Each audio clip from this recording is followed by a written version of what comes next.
Crop Talk webinar series. It's the final one of 2023. So hopefully if you joined in with the previous one, you've enjoyed this series this year. We've had good topics and speakers throughout the series, and to get some good information to help you out on your farm operation, or to help if you're advising farmers. You can view the previous sessions recordings at northwest.ksu.edu website, or on the KSU Agronomy YouTube page. And there we go. And just to acknowledge everybody behind the scenes here that has made this Crop Talk series possible. Takes a team of us from the Northwest region. Got myself, Craig Dinkle, the crop production agent from the Midway District, which serves Russell and Ellsworth counties. Sandra Wick from the Post Rock District. Cody Miller with Phillips Rooks. Keith Van Skyke from Twin Creeks District. Aaron Highland from Rollins County. Emily Bingingsdorf from Thomas County. Multi-county agronomist Jeannie Falk Jones from the Sunflower District. And Kelsey Wirtz from the Golden Prairie District. And Lacey Norderman from Walnut Creek District. And Stacy Campbell from the Cottonwood District. Like I said, the handouts for this session are available. If you didn't get them, you missed that email at northwest.kstate.edu/events. And like I said previously, you can find the previous week's Crop Talk series recordings there too. And that link will be in the chat box. And, if you have any questions throughout the talk today, you can use the Q&A box, down at the bottom of Zoom to ask a question, or you can put it in the chat box and we'll address usually most of the questions at the end of the presentation. And then if you're on YouTube, you just type it into the YouTube comment section, and that will be relayed back to us through Aaron Highland that's monitoring YouTube. And if you need CCA credits, there's two ways you can get those credits. You got the QR code there that you can scan and take a picture of to get those credits, or email your name and CCA number to Jeannie Falk Jones at ksu.edu. That's jfalkjones at ksu.edu here at the beginning, and then again at the end to receive. She'll get those CCA credits applied for you. And to introduce our last speaker for the series, we got Dr. Rachel Veenstra, also known as the Tiller Queen. She just recently took the appointment as a teacher with the Department of Agronomy, which was previously held by Dr. Donnelly. Teaches introductory to crop science courses, as well as plant and seed identification courses, and is coaching the collegiate crops team with KSU. Like I mentioned before, that was previously led by Dr. Donnelly. Highly successful crop studying team, and has won numerous national awards. And she is also the Wheat State Agronomic Club advisor, in addition to teaching. And she will also lead field-based crop science research programs, which she is currently being built. So with that, should be then turning it over to Rachel. Okay, great. Thank you, Craig. See if I can get my screen shared here.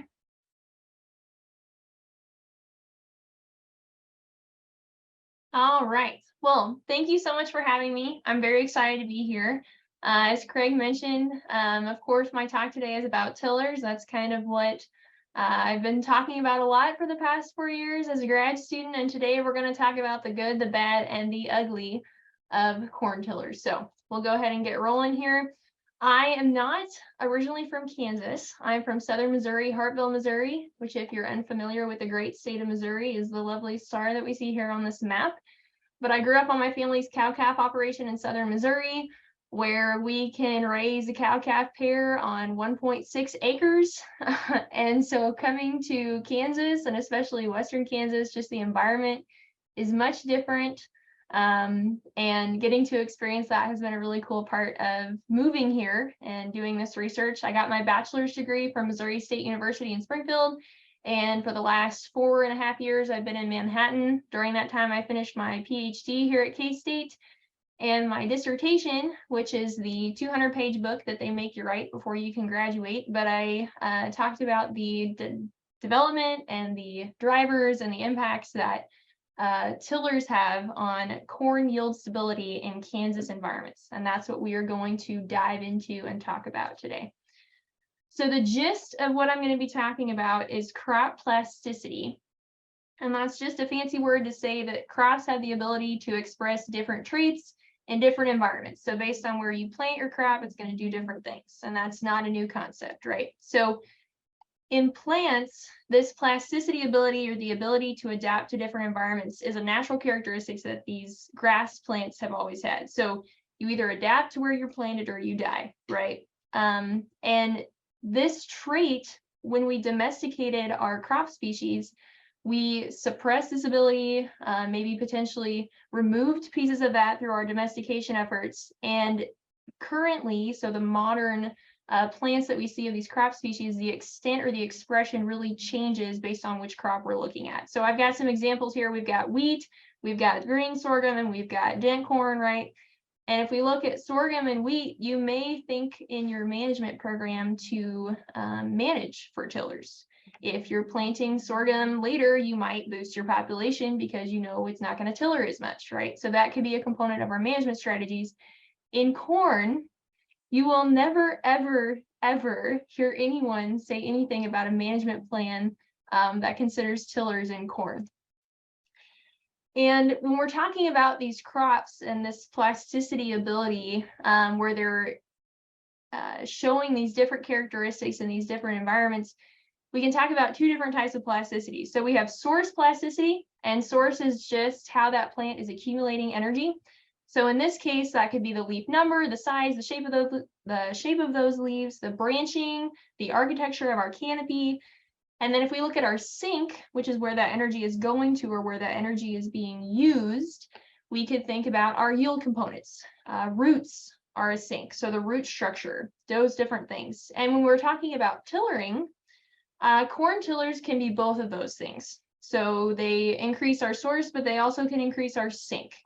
Historically, though, tillers in corn, which are the branches that we see from the base, right? They've been historically called suckers. And as a grad student, one of the things that I had to do was go through and comb through all the literature, anything that anyone's ever written about tillers, right? And it was really funny to me because some of the earliest publications that mentioned tillering in corn called them suckers. Like in the scientific publications, they were calling them suckers, which I thought was just really funny. But they've been masked over time, like we talked about with our domestication efforts, and just corn in general through our genetic selection, what we wanted in our modern corn hybrids. We just don't see tillers as much. They're still observed in some cases. If our plants have access to enough resources, they will put tillers on, and that's what we're going to talk about today. But generally, tillers are pretty unstudied, and the reports, the information we do have is not very clear, and there's not many strong conclusions that we can get from the information that we have available to us. One thing that I've noticed over my time as a grad student the past 4 years is that oddities pique interest. And corn tillers, when we're talking about research in corn, it's definitely an oddity. It's something that not many people are talking about, not many people are studying, but it's something that people see and everyone kind of has an opinion about. It's something that you hear talked about at the coffee shop on Saturday mornings, right? But these are just some pictures I've gotten from some farmers across the US and this is a photo from Canada, but some different people that are seeing tillers in environments beyond just Kansas. This particular picture from Iowa, Dusty, his planter had some problems and there were a lot of skips in parts of the field, and his corn plants were putting tillers on because they have those resources and they're going to use them. So what I'd like to do, just to make sure everyone is awake out there, in the chat, I'd like you to use the chat, please, and I'd like you to answer this question for me. So do you see tillers in your cornfields? A, never. B, occasionally, depends on the season. C, not really, only on the field edges, might see a couple on the edges. Or D, all the time. And if you answer yes, that you see tillers, what plant population do you typically target? So for example, if I see tillers all the time, I might put D, and then my plant population I typically target in those fields might be 17,000. So I'm going to give y'all just a quick minute to do that. I'm seeing some numbers starting to come in.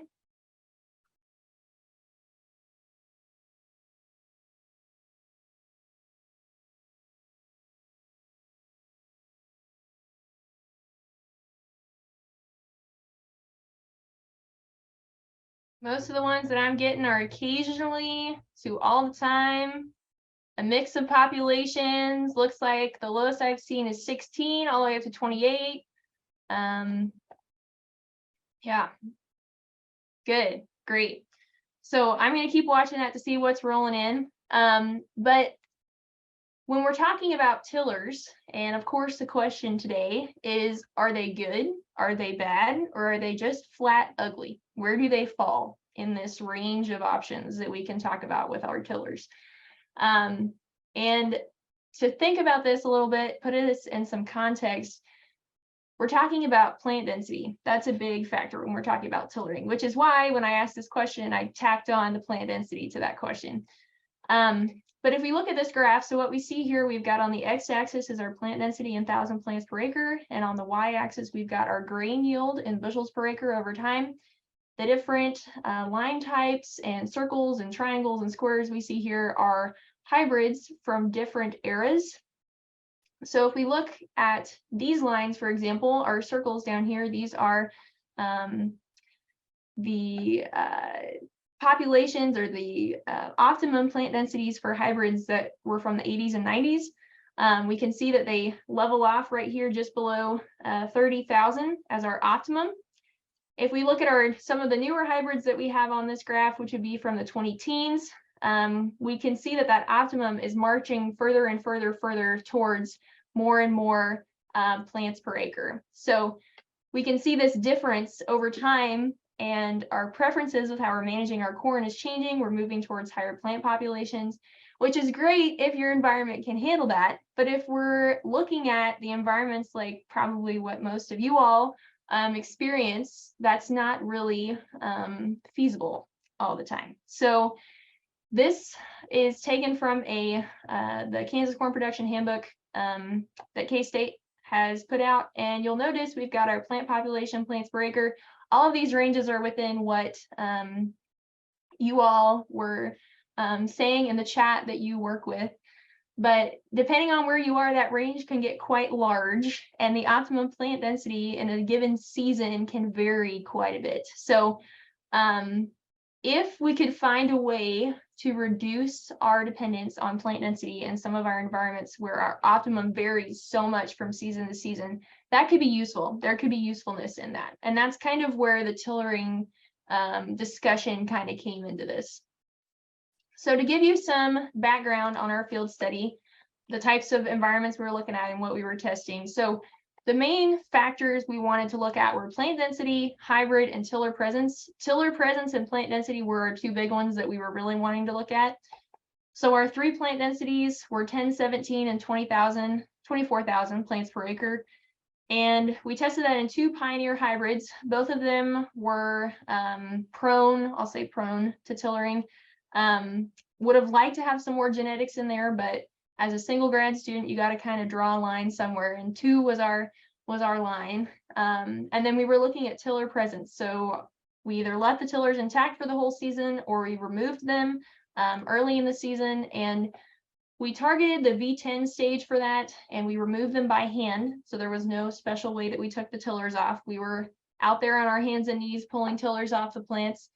But we chose V10 as kind of a compromise because we wanted to avoid V12 and later, because that's really when ear development is kicking in, and we wanted to have a minimal impact on those processes as the plant was developing those ears. But then we also didn't want to have to go back and take tillers off because, as you'll see on my map in just a minute, we were driving quite a ways across Kansas during the summers. And so tillers growing back that we'd have to go back later and take off wasn't really going to be an option for us. By V10, if you take those tillers off, they're not going to grow back. So that was kind of our thought process there. In total, we had field trials from 2019 to 2021. And you'll see here we had 17 sites where those were located across the state.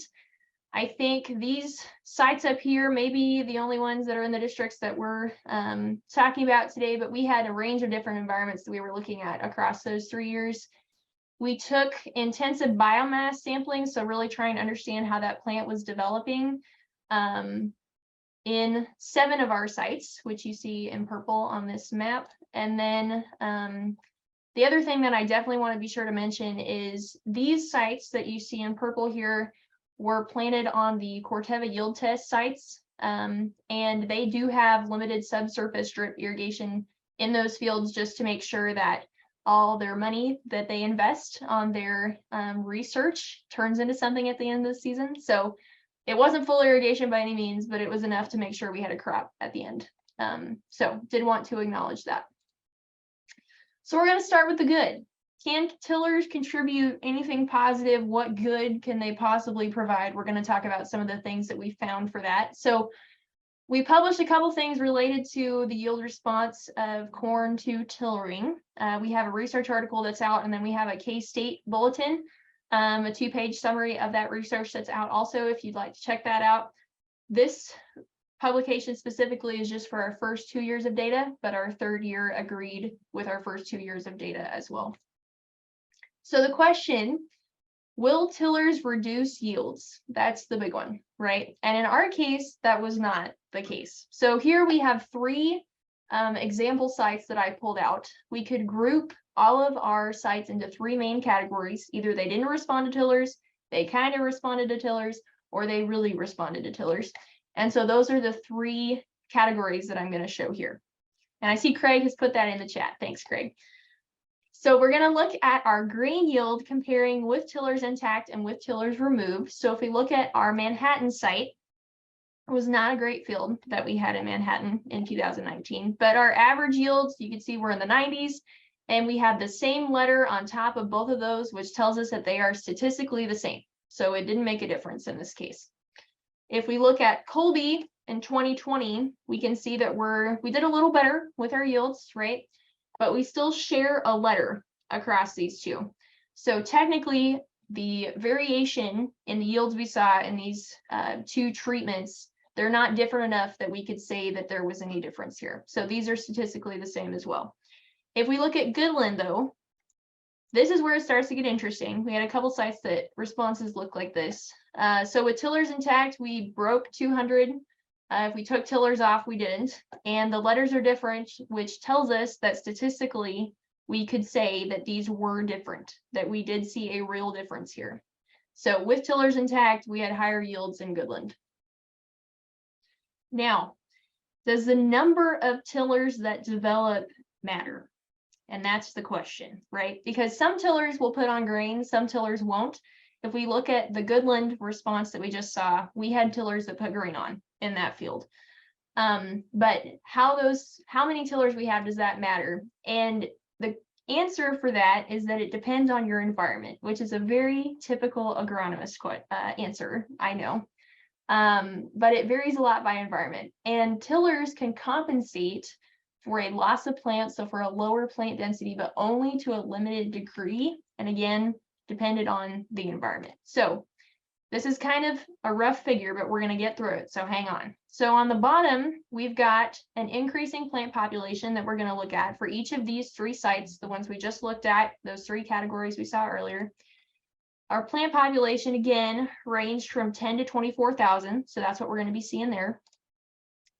And then our tiller population, so the number of tillers we saw in these plots, we've got a range from 0, where we took those tillers off, to 33,000 per acre that we saw with tillers in these plots. So if we look at Manhattan, what you'll notice is the curve of the lines, right? So the darker purples are going to be our lower yields. These lines are the contours of where our model would predict how much yield we would see from a combination of plant population and tiller population. So in this case, you'll notice as we go along the x-axis and along the y-axis, there's not really much of a change that's happening, especially with our tillers. There wasn't any response to that.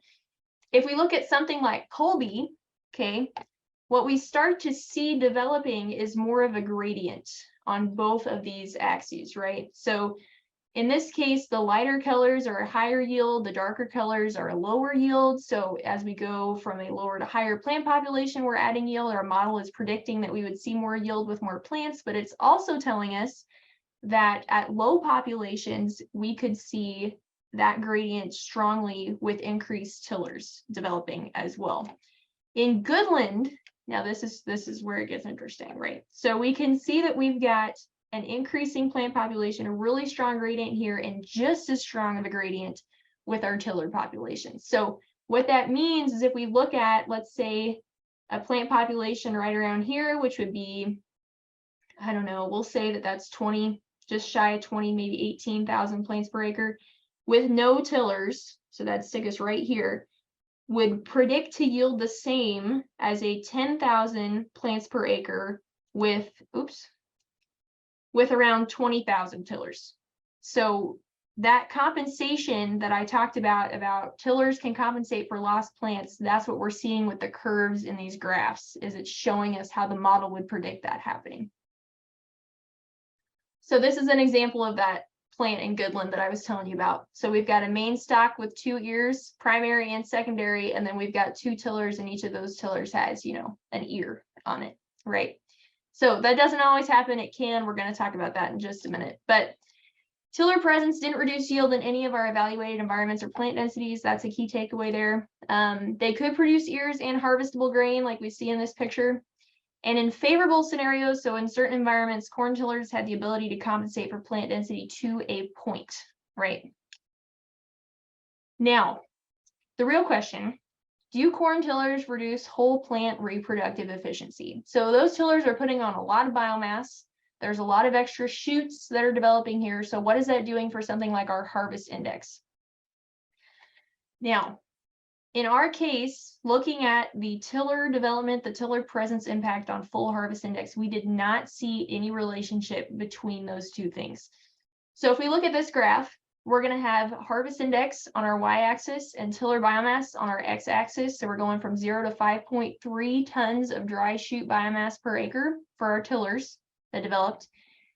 And what we see here is that these points, looking at the harvest index from these plots compared with the tiller biomass that they put on, our line is flat right at 0.5. So what that tells us is it didn't matter how many tillers we had, how big those tillers were, how much biomass those tillers were putting on.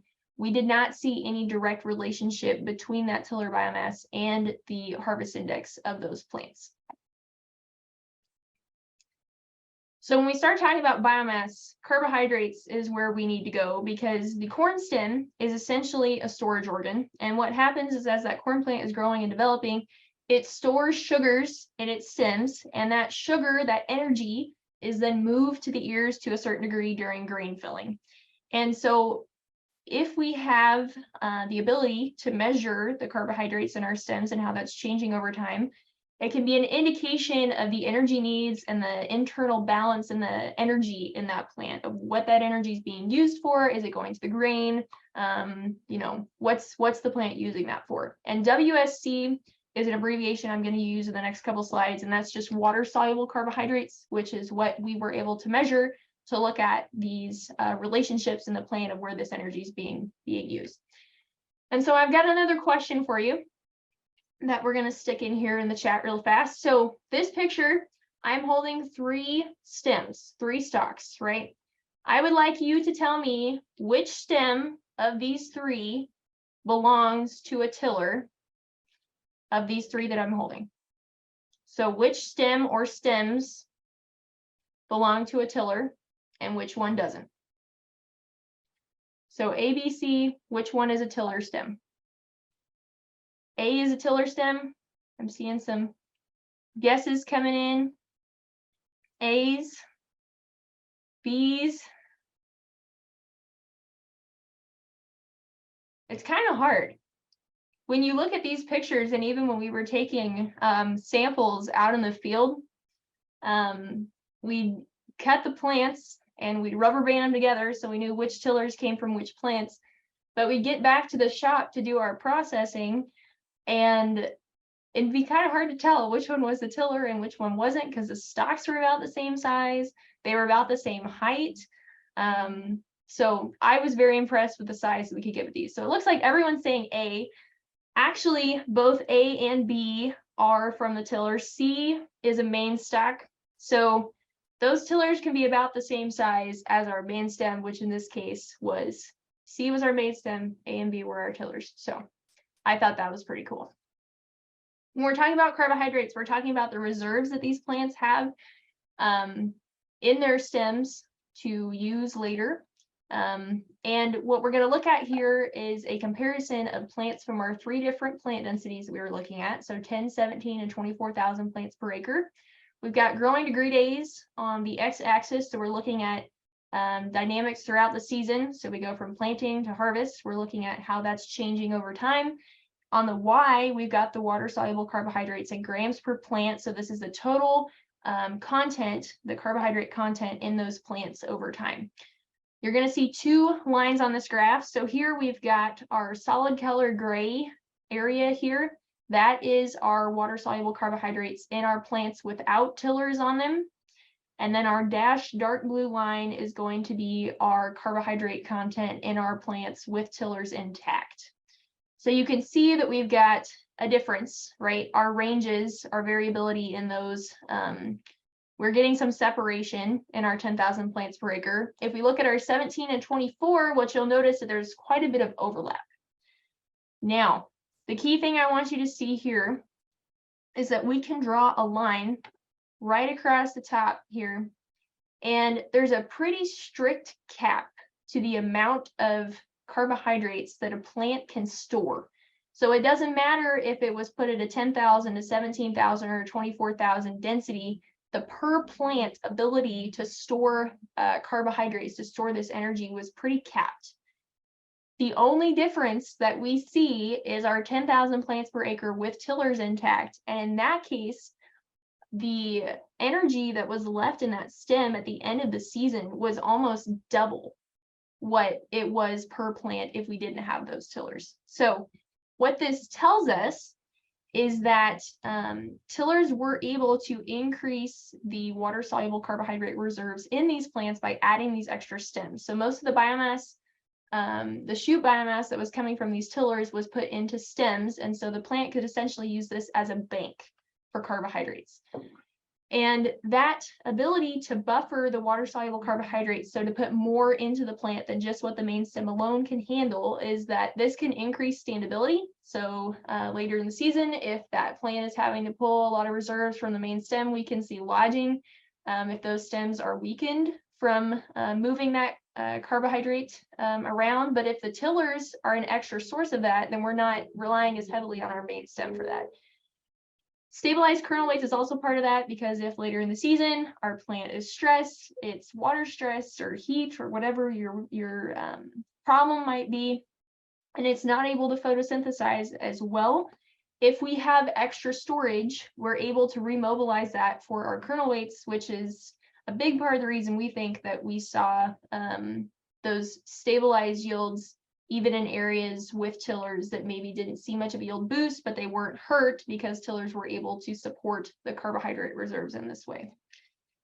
And the ability to use that energy. So yes, we found evidence that the water-soluble carbohydrates, that this energy source was moving from the tillers to the main ears. There was a study done in the 1970s with labeled carbon that also was able to trace the movement of carbon from a tiller leaf to the ear on a main stem to prove that that could happen. And then there was also a study done in the 80s with phosphorus to show that phosphorus could move from tiller tissue to main stem tissue as well. So it's a bank potentially for energy, for carbohydrates, but it's also been proven as a source of mobile nutrients in the plant that can be moved from the tiller to that main shoot as well. So the bad. So that was the good. So now we're going to get to some of the bad stuff. Key questions that we have with this is, okay, that's great, but what about all this extra leaf area? Because if you've got more leaf area, you've got more areas where that plants can lose water, right? And then how on earth can you predict how these tillers are going to do? Are they going to yield anything? How are they going to develop? Are they going to be there at all? And so those are questions we're going to go through. So some people, if you saw tillers like this in your field, you might think, oh, that you've got happy plants. And other people might see this and think that it's just an absolute disaster, right? So there's some very legitimate concerns with tillers that I wanted to talk about, and we're going to go through those. So yield is a big one. How's it going to impact yield? Water is a big one. The nutrient use, so what are these nutrients being used for something that's good, that's going to be usable, that I can harvest later? The harvest index, water, right? Tassel ears, we'll talk about those in a minute. But then we've got predictability, which is how are those tillers going to perform? And then water, of course, right? And you may have noticed that we've got a theme going here. But yield, so talking about yield specifically and the concern with yield. So our studies show that there were no reductions in yield just because tillers were present. Now, that doesn't mean that that could never happen, right? That doesn't mean that yield reductions are impossible. But the fact that we had 17 sites that did not show any indication of a reduction in yield gives a very strong case that we can't assume that just because we see a tiller, our yields are going to be penalized. So that assumption, that sucker assumption, doesn't hold. And so the basis of this would be, if you see tillers, don't panic, right? Yield-wise. We're talking about harvest index and nutrient use.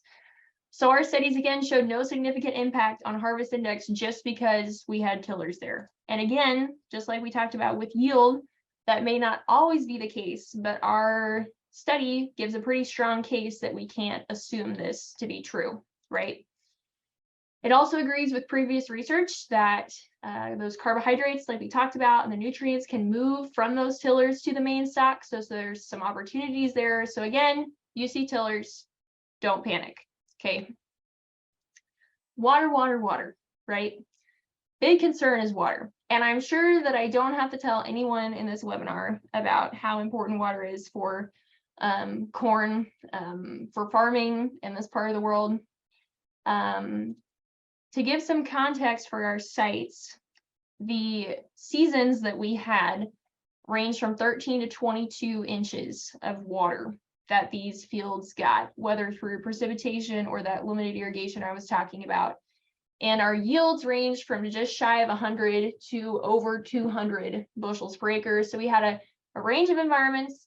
Of course, if we would have done this study in 2022, we may have seen some different results. There have been some field studies in Argentina and other parts of the world that were looking at tillering in a similar way, and they found in field studies that there were not significant differences in yield. In modeling studies, like computer models, they did find a couple situations where with low enough water, there was a penalty with tillering. But the question is, where is that line? Where does that break point happen? Where does that change? and that's something that we don't really know. So the idea behind this is if you have more tillers, you have more leaf area, and that means more transpiration, which means water moving through those plants is being lost into the air from the soil. And a lot of times, what I've heard people talk about, and it's a good strategy for this maybe, but the alternative planting geometry, so skipped row or clump planting, different ways that we can plant corn to increase the humidity in that canopy. So those leaves are closer together, we're closing that canopy faster in certain parts of the field, but then also we're extending soil water because the roots of these plants have to grow to these inner rows to explore that water. Each plant has more of a field area that it can explore. And then also if we have clump plants, they're shading each other out, so we see fewer tillers. So there's a lot of things at work here when we're talking about alternative planting geometry. Tillering is a part of that, but there's other things that play into that too, that can help with water use too. So the question going through all of this is, at what point do tillers hurt more than they help? And I was talking with a guy at a corn school this past year actually, and it's the question that he had for me is, what is the point where tillers are hurting, or is the plant just dead at that point? And how do those two mix, and where's the line? And that's something that I don't have a good answer for. You never hope for a dry year, but with research, if we would have had plots in 2022, we may have been able to get more of an answer in that regard. But water is something that I don't have a clear answer for. The other part of this was the tassel ears and the predictability. So can we predict tassel ears? Can we prevent tassel ears? We're going to talk about those in just a minute. But how do you predict how well a tiller is going to yield? How can you predict that? Or if you're going to have one at all? And one thing that I noticed when we're in the plots, when we're doing these types of things, is you'll have a plant that has 3 tillers on it, and those tillers put ears on, and it's great. And then the plant next to it doesn't have any tillers at all. And then the next plant maybe has 1 tiller and it puts on a tassel ear. And it's like, it's so interesting to research. And as a grad student who had to take data on that, just seeing the variability in that, I think predicting this, it's possible. We have put some models together that we're working on, some other projects with this, but we're working on it. So hope to have some better answers for that in the future. All right, so we talked about the good, the bad. Now let's talk about the ugly. And when I think of ugly related to tillers, tassel ears are definitely what comes to mind. Those are ugly. Okay, so we talked about our yield increases, and those were coming from our kernel numbers. So our high kernel numbers were most closely associated with those yield increases. And to get those more ears, we've got more kernels, right? And ear type is important to making sure that we're getting those kernels. So if we look at ear type, we've got a couple different things that can happen with our tillers. We've got primary ears, which is on the main stalk, the top ear on that main stalk, right? These are our yield drivers. This is why plant density is key, because we need to get as many primary ears on there as possible. Secondary ears, we're looking at the next lowest ear on that stalk, and this is a form of plasticity. So in a good year, if you've got a prolific hybrid, that would be a way that those plants can express some plasticity and try to get some more yield. Tiller axillary ears or typical ears are the typical looking ears that we see that develop on tiller stems. So this would be an example of a tiller typical ear. These are harvestable. Usually our tillers are about, I wouldn't say more than a week behind in development. So the moisture percentage at harvest and the pollination of these is typically pretty good. The other ear type that we can see though is our tiller apical ears or our tiller tassel ears. And these are atypical, they're ugly, and they're confused mixes of ear and tassel. So if you see in this diagram here, we've got some kernels, we've got some tassel pieces, but they're not harvestable because they don't have a husk that develops around that ear. And so what happens is bugs and birds and weather and smut and everything else you could think of gets, you know, all you can eat buffet on these kernels that are available at the top of this plant. And basically what happens when tassel ears are developing is corn is unique because it has male flowers at the top, female flowers in the ears. But what happens sometimes is the process gets a little bit disrupted, because when these flowers are first developing, we have male and female in all of the flowers. The female flowers in the tassel are selectively aborted, and we're left with only male flowers. In the ears, all of the male flowers are aborted, and we're left with only female flowers. And what happens with a tassel ear is that process just gets a little messed up, and we end up with some female and some male mixed in our tassels. And we don't like that, because like I said, we've got birds and bugs and smut and everything else that has access to those kernels, and we're not going to get anything good out of them. Here we have from a tiller, this is a tassel ear as it was developing on a tiller. You can see those silks starting to come on. We've got those kernels developing, but then we've got tassel pieces in there too. This is a typical ear and a typical tassel, also from a tiller. So the interesting thing to me that was very surprising is we were looking at how this development, these tassel ears developing, how that impacted yields. If we could specifically look at plants that had tassel ears that developed and plants that didn't have tassel ears develop. And we did not see a yield penalty when we had tassel ears present. We definitely didn't see a yield boost, but we didn't see a penalty from those tassel ears. So we're going to look at our primary, our secondary, and our tiller axillary ears to see how that impacted our yields that we were seeing. We have low, medium, and high yielding environments, and we're going to look at the yield contributions of each of these ear types. So if we look at our low, you'll see that our model couldn't really tell the difference between the three ear types. And this makes sense because adding more plants, so increasing our density or increasing our primary ear number, didn't really help our yields in our low yielding environments because we were maxed out at a low plant density. So we didn't see any clear distinction between those ear types there.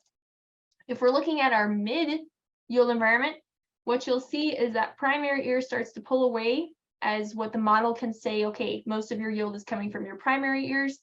And that makes sense because we're able to add more plants to increase our plant population, and we're seeing that here. But our secondary and our tiller axillary ears, in this case, the model couldn't really tell the difference between the two. In our high yielding environments, we see that our primary ear is pulling away as more and more important, and as we know with corn that in high yielding environments, plant density is really, really important. But what I want you to notice is that our secondary and our tiller axillary ears, our tiller ears, our model actually was able to tell us that there was more yield. If you could get more yield from tiller axillary ears, more grain coming from tiller axillary ears, that could out yield a secondary ear on your main stock, which I think is wild. But if we think about why that would be, so if we think about our primary and secondary ears, tiller ears have less direct competition than secondary ears would. And the reason for that is our primary ear on a corn plant, the photosynthesizing leaves are mostly up here and our sugars are going down. And as those sugars are going down, the first stop is the primary ear. So that ear gets preference over the secondary ear. So it's like the youngest child, first child. I'm an oldest child, so I can say this, but the primary ear is actually the last ear on the corn plant to develop. So it's the youngest child and it gets preference, right? As we know, that's how it always works. But if we go to our tiller, we can see the ear on our tiller. And this doesn't have any other ears that are competing for the sugars that our leaves at the top of this tiller are giving. So this tiller axillary ear gets all of the resources that this tiller is giving from its leaves. This secondary ear has to compete. So if you think about it, that makes sense. And essentially what we're doing by adding these tillers, by adding these shoots, is we're mimicking more of a plant population. So we're mimicking that we're adding to our plant population. So your to-go box for today. I've got 3 key things that we've talked about that you can take with you. So key points first would be that tillers did not reduce corn yields in any of our trials. We did not see that in any of our 17 locations across the 3 years that we looked at. So it doesn't mean it can't happen, but we made a very strong case, like we talked about, that we can't assume that we're going to see yield reductions. We cannot make that assumption. The environment impacted the number of tillers we saw and how those tillers performed. So that could be the amount of yield that they were contributing, whether or not we had tassel ears or not. There's a lot of things that we can look at with environment to try to help us with that. That's a work in progress. But then we also saw that tillers increase those energy reserves in the corn plant and that those reserves can move throughout the plant. So if you remember the carbohydrate curves that we looked at, that extra bank of carbohydrates of energy that tillers had were able to contribute to that corn plant. We could see that in our lowest plant population when we had those tillers developing. And with that, I think I have reached my allotted time for talking. Thank you so much for having me. If you have questions, I would love to take them now. I've also got my contact information on here. My Twitter handle is on there, and would love to connect with any of you if you have any questions. Thanks. Rachel, this is Sandra Wick. It looks like there is one question that popped in, and you probably see that in the chat. Oh, yep, I see it now from Jay. So it says, did you see pollination variability with tillers? Is that a concern in a high tiller environment, good or bad? So pollination variability is a really interesting question. And I'm going to answer this with an example that we saw in Garden City. So the pollen on a corn plant, if you think about the main stalk, it drops pollen for about 3 to 5 days usually. So you have that 3 to 5 day window for pollination. And if you have really hot temperatures during that time, you're kind of in trouble as far as your pollination goes. We had tillers in Garden City that pollinated about 3 to 5 days later than our main stem did. I think that was in 2020 that we saw that. But because they pollinated 3 days later, our ears on our main stalks looked pathetic because the pollen was sterile and it didn't fertilize our kernels. But our tillers had much nicer ears just because they missed that really hot time when they were pollinating. So there is some variability in the timing of pollination. That's not always a bad thing. In our case, we've never seen that difference in timing to be a reason that we have poor pollination in our tiller ears or anything like that. And then if you have pollination variability, you're also going to have a difference in maturity by just a little bit.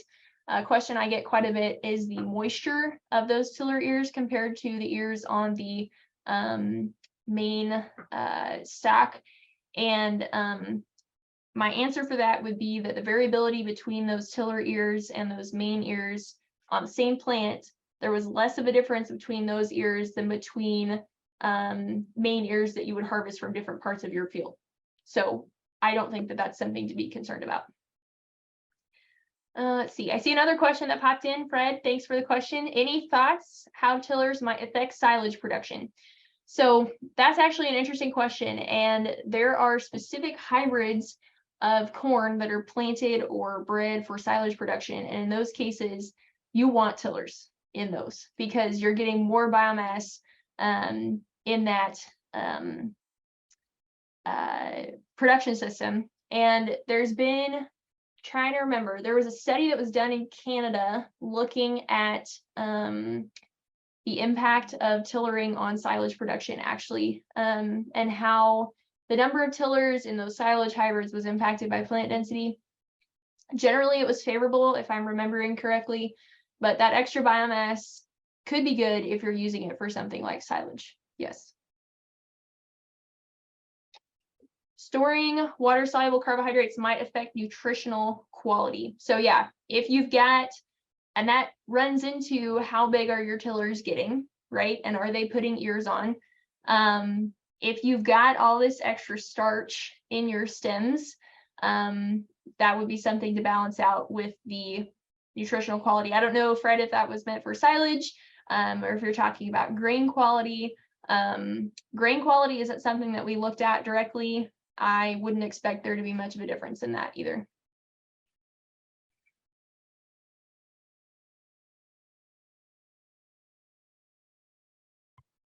Did we have any other questions? Did you all see any other questions? I didn't. Yeah. I was just looking through. Oh, Just go have ahead. a quick one from YouTube. With the tiller trials you did, what type of irrigation did you use, and did that make any difference?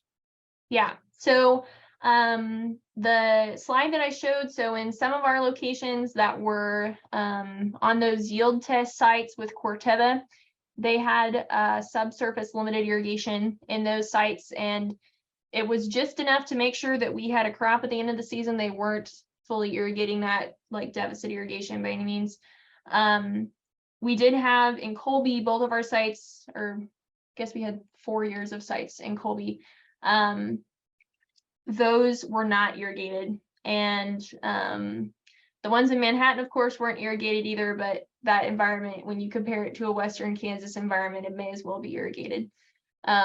So we had limited irrigation in some sites, dry land in some sites. We tried to get a range of environments that we were looking at. If we would have included more dry land, my guess would be that we would have seen less sites that had a yield boost with tillers, and we would have seen more of the like no impact of tillers in those sites. Awesome. Well, thank you, Rachel, for spending time with us today. It's always fun to listen to your presentations. So we also wanted to remind you, if you are on here for CCA credits, please make sure you email Jeannie Polk-Jones, and her email is on the screen here, or you can scan your QR code, but make sure you include your name and your CCA number. She'll make sure that you get those CCA credits that you worked so hard for. And then we also have a evaluation that we would like for you guys to fill out for us. This helps us with future planning for next year's or the years after Crop Talk series that we host. It also helps us with programming throughout the year. So if you could take a quick minute, it's like 3 to 5 questions. You can follow the link on the screen. It's also been posted in your chat box, or you can scan the QR code and it'll take you directly to the website. Craig, thank you. And once again, thank you for joining us for our 2023 KSU Crop Talk webinar series. We've had a blast putting this on for you guys. And so everyone that joins, it's a special treat to see everyone. Recordings and handouts are posted on the KSU Northwest Agronomy website, or some of your local units will have it on their websites as well. The link is listed below. It is also hyperlinked in the chat box for easy access. And then just always make sure if you have any questions, you can always reach out to any of your county or district officers, and they would be more than happy to connect you to whoever can get you the most information the quickest.